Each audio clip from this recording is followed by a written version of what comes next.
Mentari pagi menyinari sawah menghijau di desa Sukasari. Rara, gadis berambut panjang sebahu dan kulit sehalus sutra, sedang mencangkul padi. Ia cantik alami. Senyumnya mampu membius siapapun yang memandang. Namun, hidupnya jauh dari glamor. Rara adalah anak yatim piatu yang tinggal bersama neneknya. Hidup sederhana dengan hasil panen padi. Suatu hari, sebuah mobil mewah berhenti di depan rumah sederhana Rara. Seorang pria tampan, berpakaian rapi, turun dari mobil. Ia memperkenalkan diri sebagai Arkan, CEO perusahaan multinasional ternama. Akan menjelaskan bahwa ia membutuhkan bantuan Rara, menawarkan pekerjaan dengan gaji yang sangat tinggi. Rara bingung. Ia hanya seorang gadis desa yang hanya pandai bertani. Arkan tak menjelaskan lebih lanjut, hanya meminta Rara untuk mengikutinya ke Jakarta. Nenek Rara, yang khawatir akan keselamatan cucunya, mengingatkan Rara untuk berhati-hati. Dengan berat hati, Rara meninggalkan desanya, membawa secuil harapan dan rasa takut yang sama besarnya. Di Jakarta, Rara tinggal di apartemen mewah milik Arkan. Kemewahan itu membuat Rara tercengang. Ia merasa seperti berada di dunia yang berbeda. Arkan memperlakukan Rara dengan baik, tapi tetap menjaga jarak. Ia selalu bersikap profesional, tak pernah menunjukkan sikap yang lebih dari sebatas atasan dan bawahan. Rara hanya diberi tugas-tugas ringan, seperti mengurus administrasi dan menemani Arkan dalam beberapa pertemuan bisnis. Suatu malam, Arkan mengajak Rara makan malam di restoran mewah. Di tengah makan malam, Arkan secara tak terduga mengungkapkan sebuah rahasia. Ia menatap Rara dengan tatapan serius. "Rara," katanya, "aku melindungimu." Rara terkesiap. "Melindungi saya? Dari siapa?" Arkan tersenyum getir. "Dari mereka yang ingin memanfaatkanmu." Rara semakin bingung. Ia tak mengerti apa yang dimaksud Arkan. Arkan melanjutkan, "Kau lebih berharga dari yang kau kira.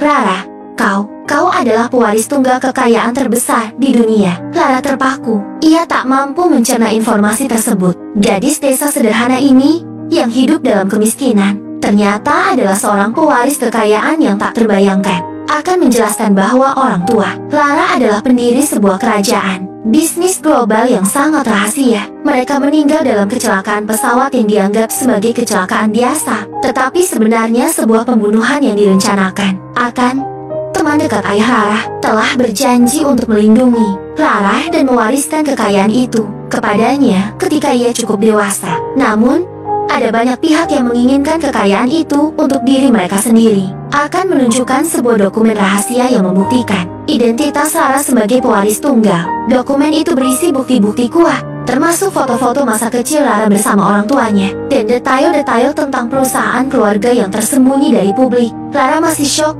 Sulit baginya untuk menerima kenyataan baru ini. Ia merasa seperti sedang bermimpi. Kehidupan Rara berubah drastis. Ia mendapat pengawalan ketat, tinggal di rumah yang lebih aman, dan mulai belajar mengelola bisnis keluarganya. Akan menjadi mentor dan pelindungnya. Ia mengajarkan Rara tentang bisnis, keuangan, dan strategi. Rara, yang awalnya hanya seorang gadis desa, berkembang pesat. Kemampuannya dalam belajar dan kecerdasannya yang terpendam mulai muncul. Namun, ancaman tetap ada. Beberapa kali, Rara dan Arkan nyaris menjadi korban penyerangan. Mereka menyadari bahwa ada jaringan besar yang ingin merebut kekayaan keluarga Rara.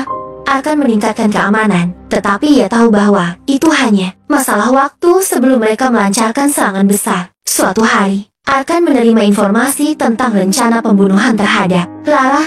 Mereka akan menyerang saat Rara menghadiri sebuah acara amal. Arkan memutuskan untuk melindungi Rara dengan cara yang berbeda. Ia menyamar sebagai pengawal, menjaga Rara dari kejauhan. Di acara amal tersebut, Rara bertemu dengan seorang wanita cantik dan anggun bernama Karina. Karina memperkenalkan dirinya sebagai seorang investor, dan ia sangat tertarik dengan Rara.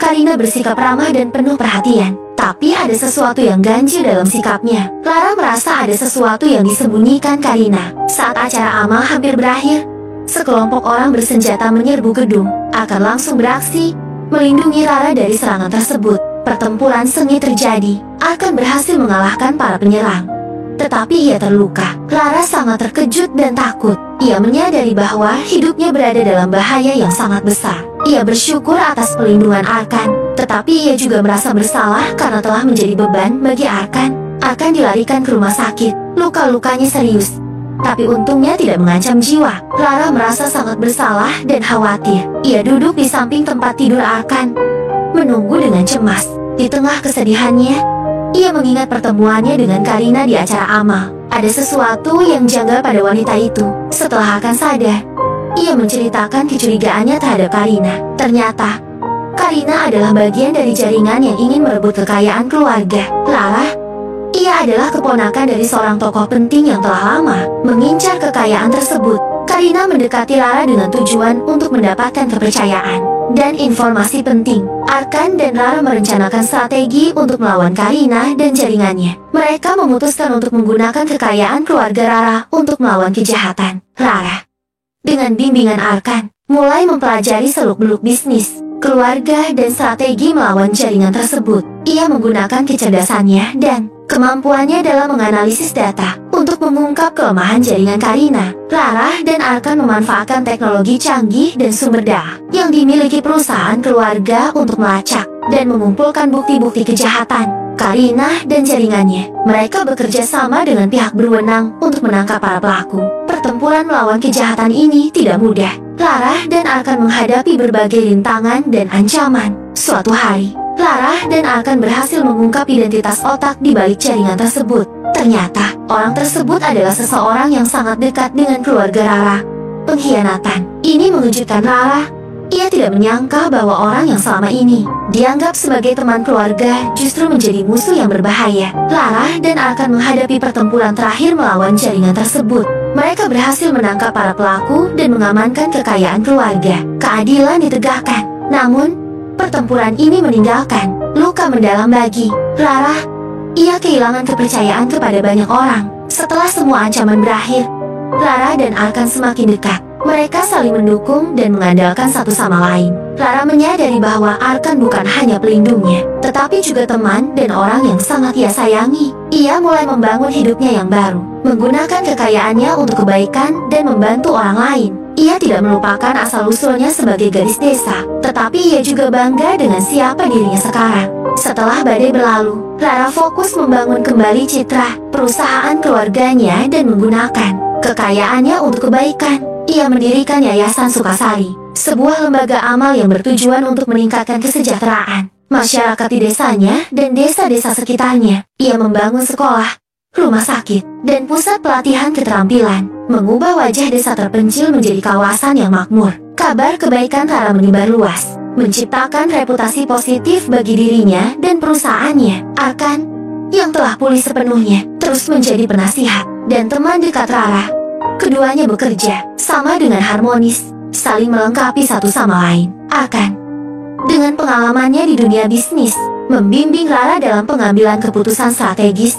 Lara, dengan kecerdasannya dan kepeduliannya terhadap sesama, mengarahkan perusahaan menuju tujuan yang lebih mulia. Di tengah kerja keras mereka, perasaan yang lebih dari sekadar persahabatan mulai tumbuh di antara mereka. Suatu sore, di tengah hamparan sawah yang dulu menjadi tempat Lara bekerja keras, Arkan mengungkapkan perasaannya. Ia menyatakan cintanya kepada Lara, mengatakan bahwa ia telah jatuh cinta pada kebaikan hati dan kecerdasan Lara sejak pertama kali bertemu. Lara, yang juga menyimpan rasa sayang kepada Arkan, menerima pernyataan cinta tersebut. Pernikahan mereka sederhana namun penuh makna, dihadiri oleh penduduk desa Sukasari dan beberapa teman dekat. Pernikahan mereka menjadi perayaan atas kebahagiaan dan kerja keras yang telah mereka lalui. Lara dan Arkan hidup bahagia, membangun keluarga kecil yang harmonis.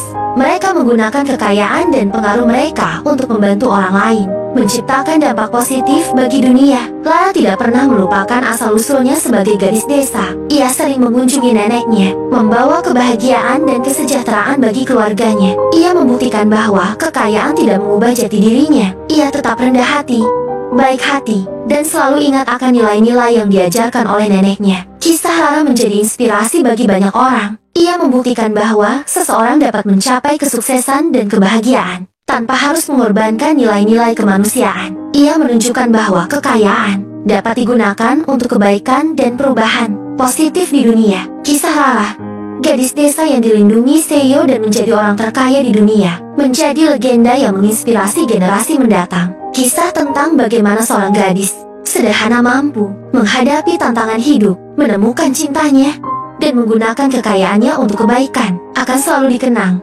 The End.